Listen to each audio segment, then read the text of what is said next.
பணி நிரந்தரம் வேண்டும். இல்லை என்றால் விடமாட்டோம். உரிமை இயக்கம் சட்டம் 1981 பணி முடிந்து வீடு போக மாத விழா காலத்திலே அனைத்து பெண்களுக்கும் தமிழ்நாடு அரசை விடமாட்டோம்.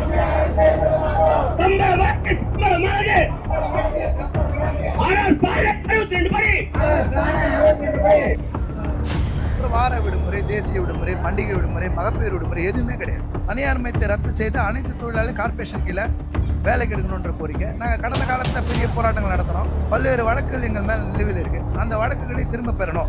ஒரு ஆளை முடிச்சு எங்களெல்லாம் பணி நிரந்தரப்படுத்திட்டாங்கன்னா வெற்றி கூட்டம் கூட நடத்துகிறோம். முதலமைச்சர் கூட கூப்பிடுறோம். எந்த போராட்டத்தையும் தொடர்ந்து சந்திப்பதற்கு ரெடியாக இருக்கும். அது நாங்கள் எங்களை தடுக்கிறதுக்கு எந்த போலீஸ் வந்தாலும் எந்த ஜெயில் வந்தாலும் எல்லாத்தையும் உடச்சிட்டு நாங்கள் போராட்டத்தில் கலை நிற்போன்றது அவங்களுக்கே தெரியும். பெண்களுக்கு சொத்துரிமையில் பங்கு இல்லைன்ற ஒரே காரணத்துக்காக தான் அவர் அமைச்சர் பதவியை ரிசைன் பண்ணார். அப்போ நாங்களும் வழக்கறிஞர் தான். நாங்கள் போட்டிருக்க கோட்டு அம்பேத்கர் கொடுத்த கோட்டு தான்.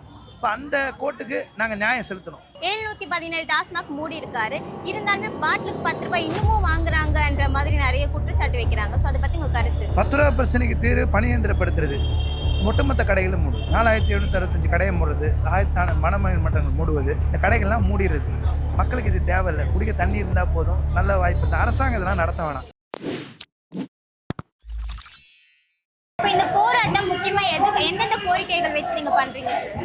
இந்த போராட்டம் பொறுத்த வரைக்கும் பெண் தூய்மை பணியாளர்கள் இந்த சென்னை மாநகராட்சியில் ஆயிரக்கணக்கானோர் மண்டலம் 4-7 மண்டலம் 4-8-7 இதில் பொறுத்த வரைக்கும் ஆயிரக்கணக்கான பெண் தொழிலாளி 2 வருடங்கள்லேருந்து 20 வருஷம் வரைக்கும் வேலை பார்த்துருக்காங்க. அவர்களே இந்த அரசு பணி நிரந்தரப்படுத்த வேண்டியது மையமான கோரிக்கை. அது குறிப்பாக பெண்களுக்கு ஓய்வறையோ கழிப்பறையோ கிடையாது. இப்போ கழிப்பறை ஓய்வறை அமைச்சு தரணுன்றது இதனுடைய மைய கோரிக்கை. அப்புறம் வார விடுமுறை, தேசிய விடுமுறை, பண்டிகை விடுமுறை, மகப்பேறு விடுமுறை எதுவுமே கிடையாது. உங்களை அடிப்பட்டால் எந்த விதமான இழப்பீடும் கிடையாது, உதவியும் கிடையாது. அப்போ இந்த தொழிலாளர்களுக்கு பாதுகாப்பு இந்த அரசு ஏற்படுத்தி தர வேண்டும். மாஸ்க் கிடையாது, க்ளவுஸ் கிடையாது, உபகரணங்கள் கிடையாது. நீங்கள் சொல்லப்போனால் குப்பை தொட்டி கூட நீங்கள் தொடப்பம் கூட கிடையாது. இப்போ அந்த வசதிகளை முறையான வசதிகளை செஞ்சு தரணும். அப்புறம் சென்னையில் 12 மண்டலத்தில் தனியார் மையம் இருக்குது. தனியார் மையத்தை ரத்து செய்து அனைத்து தொழிலாளர்களும் கார்பரேஷன் கீழே வேலைக்கு எடுக்கணுன்ற கோரிக்கை. நாங்கள் கடந்த காலத்தில் பெரிய போராட்டங்கள் நடத்துகிறோம். பல்வேறு வழக்குகள் எங்கள் மேலே நிலுவையில் இருக்குது. அந்த வழக்குகளை திரும்ப பெறணும் அப்படின்றது எங்கள் கோரிக்கையில் ஒன்று. அப்புறம் தமிழ்நாடு குறைந்தபட்ச சம்பள சட்டப்படி ஊராட்சியிலேருந்து மாநகராட்சி உட்பட 2 லட்சம் தொழிலாளி வேலை செய்கிறாங்க. அவங்களுக்கு குறைந்தபட்ச சம்பள சட்டப்படி சென்னை தவிர வேறு எங்கேயுமே கொடுக்குறதில்ல.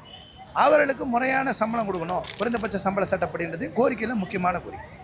இதை முன்வைத்தே இன்றைக்கு கோரிக்கை முழக்க ஆர்ப்பாட்டம் நடத்தியிருக்கோம். அடுத்து ஜூன் 20 ஒரு மாபெரும் பேரணி நடத்துகிறோம். ஜூலை 5 மாநாடு நடத்தும். அது ஏன் சார் ஜூன் 20 ஜூன் 5 பண்ணுறீங்க? ஏன்னா இப்போவே விஜய் பார்த்துட்டேன்னா சப்போஸ் உங்களுக்கு ஹெல்ப் பண்ணலாம் இல்லை? முடிச்சாங்கன்னா ரொம்ப சந்தோஷம். எங்களெல்லாம் பணி நிரந்தரப்படுத்தாங்கன்னா நன்றி கூட்டம் கூட நடத்திடுவோம். நாங்கள் ஜூன் 20 நன்றி கூட்டம் அப்படி ஒரு நடத்தலை. நாங்கள் 1 மாதம் டைம் கொடுக்குறோம். டைம் கொடுத்து எங்கள் கோரிக்கை வலியுறுத்துக்காக நடத்துகிறோம். ஒரு ஆளை முடிச்சு எங்களெல்லாம் பணி நிரந்தரப்படுத்திட்டாங்கன்னா வெற்றி கூட்டம் கூட நடத்துகிறோம். முதலமைச்சர் கூட கூப்பிடுறோம். ஓகே, இப்போ ஒரு 3 மந்த்ஸ் நம்ம கால அவகாசம் எடுத்துக்கலாம். அந்த 3 மந்த்ஸ்க்குள்ள அவங்க பணி நிரந்தரம் பண்ணலைன்னா உங்களோட அடுத்த ஸ்டெப் என்னவா இருக்கும்? அடுத்த கட்டம் பண்ணாத பிறகு தானே முடிவு பண்ண முடியும். நாங்கள் தொடர்ச்சியாக போராட்டம் 184 நாள் மழை வெயிலில் கூவத்தில் எல்லா இடத்தையும் நாங்கள் போராட்டத்தை பார்த்தோம். நாங்கள் எந்த போராட்டையும் தொடர்ந்து சந்திப்பதற்கு ரெடியாக இருக்கும். அது நாங்கள் எங்களை தடுக்கிறதுக்கு எந்த போலீஸ் வந்தாலும் எந்த ஜெயில் வந்தாலும் எல்லாத்தையும் உடச்சிட்டு நாங்கள் போராட்டத்தில் கலை நிற்போன்றது அவங்களுக்கே தெரியும். எங்களுக்கே முதல்வர் விஜய் அவர்கள் ஆதரவு கொடுத்துருக்காங்க, அமைச்சர்கள் ஆதரவு கொடுத்துருக்காங்க. அதை நாங்கள் மறக்கலை. இப்போ அவங்க பதவிக்கு வந்திருக்காங்க, செய்யணுன்றது மட்டும்தான் எங்கள் எதிர்பார்ப்பு. ஒரு அட்வொகேட்டாக இருக்கீங்க. ஸோ இந்த மக்களுக்காக முக்கியமாக போராட்டத்துக்கான காரணம் என்னவா இருக்கும்? இல்லை, நம்ம சட்டம் படிச்சிருக்கோம். நான் தொழிலாளர் நீதிமன்றத்தில் தான் இருக்கேன். பல்வேறு கிட்டத்தட்ட 23 ஆண்டுகளுக்கு மேலே நான் தொழிலாளர் நீதிமன்றத்துக்கேன். தொழிலாளி வலி வேதனை கஷ்டன்றது புரியும். இந்த சமூகன்றது ஒடுக்கப்படுற சுரண்டப்படுற வர்க்கம்.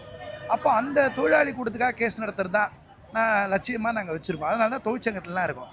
ஸோ இந்த தொழிலாளிக்கு செய்கிறது தான் நல்லதுன்னு நினைக்கிறோம். குறிப்பாக அம்பேத்கர் அவர்கள் சாதியை ஒழிக்கணுன்றதுக்காக களத்தில் நின்றவர். அவர் ஒடுக்கப்பட்ட மிகவும் பிற்படுத்தப்பட்ட மக்களுக்காக தான் வாழ்க்கையை அர்ப்பணித்தவர். அவர் ஒரு சட்ட அமைச்சர் கூட பெண்களுக்கு சொத்துரிமையில் பங்கு இல்லைன்ற ஒரே காரணத்துக்காக தான் அவர் அமைச்சர் பதவியை ரிசைன் பண்ணார்.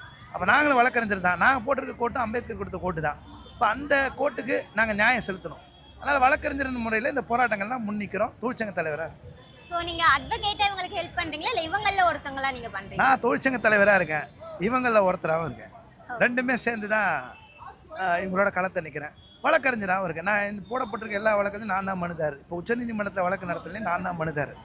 இவங்களுக்கு வழக்கறிஞர் சொல்லியிருக்கேன், அவங்க எனக்கு கொடுத்துருக்கிற பெருமை, நான் அவங்களுக்கு செய்கிற பெருமை இல்லை. அவர்களால் தான் நான் நாங்கள்லாம் அவ்வளோலாம் பணி செய்ய முடியுது. எங்களால் அவங்க பணி செய்கிறாங்கன்றது இல்லை.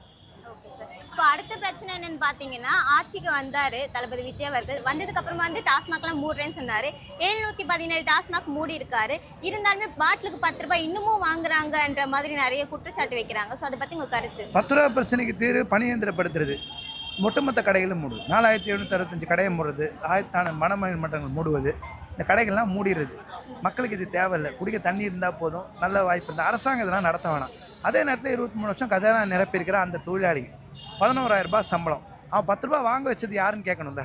அதுக்கு காரணம் என்னன்னு விட கண்டுபிடிச்சி அவர்கள் எல்லாம் 23 வருஷத்துக்கு அரசு ஊழியர்களுக்குரிய சம்பளத்தை கொடுத்து அவங்கள பணியந்திரப்படுத்தினா இந்த 10 ரூபா பிரச்சனையும் இருக்காது. ஊழல் இல்லாத 10 ரூபா வாங்காத டாஸ்மாக் துறையாக மாறிடும். இப்போ 717 மூடினதுக்கே பார்த்தீங்கன்னா வந்து நிறைய, அதாவது குடிமகன்கள் சொல்லுவாங்க இல்லையா, அவங்கள போராட்டம் பண்ணுறாங்க. நீங்கள் இதை மூடக்கூடாது, உங்களை நாங்கள் இதுக்காக வர வைக்கலன்னு சொல்கிறாங்க. இப்போ நீங்கள் 4000 மூடணும் சொல்கிறீங்களா, அது சாத்தியமாகுமா? நாங்கள் அரசு நடத்த வேணாம் தானே சொன்னோம்.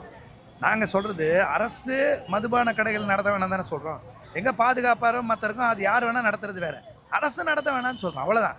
இப்போது குடிக்கிறவங்க பிரச்சனைன்றதை தாண்டி கொரோனா நோயில் யாருமே குடிக்கலையே, எந்த கடையை திறக்கலையே, ஜனங்க வாழலையா? மறுவாழ்வு மையங்களை ஏற்படுத்துங்க, குடி மறுவாழ்வு மையம். அவங்களெல்லாம் நல்ல உடம்பு கெட்டு போகாமல் பார்த்துக்கோங்க. அந்த விஷயங்கள்லாம் பண்ணலாம். அப்புறம் 717 கடையும் 500 மீட்டருக்குள்ளே இருக்கிறது உண்மை கிடையாது. 717 கடையும் மூடிட்டாங்கன்றது உண்மை கிடையாது. பிரச்சனை போயிட்டுருக்கு, இன்னும் முடியல. அந்த பிரச்சனை மொத்த கடையும் மூடிட்டாங்கன்றது பிரச்சனை. மக்கள் அதிலேருந்து மீட்டு கொண்டு வரது தான் சரியான அரசுக்கு வழியாக இருக்குது.